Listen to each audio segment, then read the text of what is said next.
However, a pressing question emerges: will these philosophies hold true for a two-front, or even, as the late General Rawat called it, a 2.5-front war scenario? That's a very interesting one.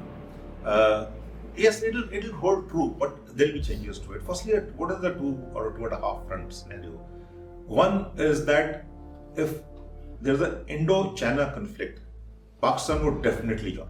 Yes. It's a given. Right. So we got to prepare for it. Secondly, if there's an India-Pakistan war, China may or may not. So that will lead to posture. Right. So the land warfare philosophy would then be modified to take on either two adversaries at the same time, or one first and the second later. That is posturing with China.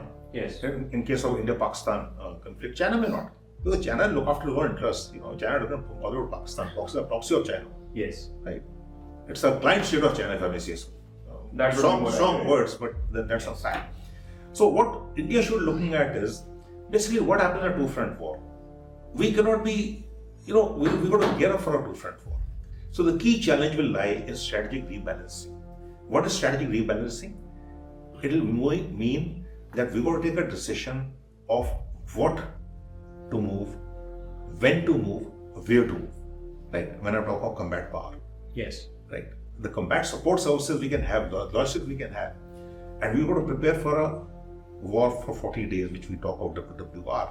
So the land warfare philosophy would basically become a little more complicated, because in the end, victory or losses are measured in terms of land. Yes. It is not attrition alone. It is how much territory you have captured. Because in the end, you go to the bargaining table, and the bargaining is mainly because of Land. Right? You can talk about any other domain. There are multi-domains. We can talk about space, cyber. We can talk about information domain, information wars. We can talk about any number of domains. But the linear war, Yes. it's not lost its space. We've seen it in Russia, Ukraine. We've seen it in Israel-Hamas conflict. Everywhere you see.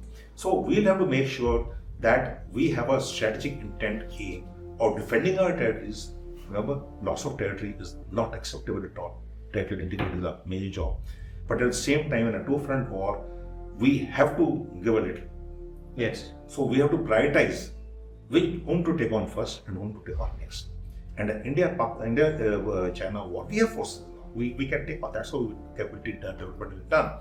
So our focus would have to be in a two-front war with China first and Pakistan next. Okay. And as far as half is concerned, I think the second echelon force will come to play. And we have ample second echelon forces. And the second echelon forces would be Assam Rifles, which are a paramilitary force, which handles the northeast very, very well. Then we have the BSF on the borders, and we have the CRPF, which is a counterinsurgency force right now, CD force. Yes. So I think we are well prepared to take on 2.5 fronts war.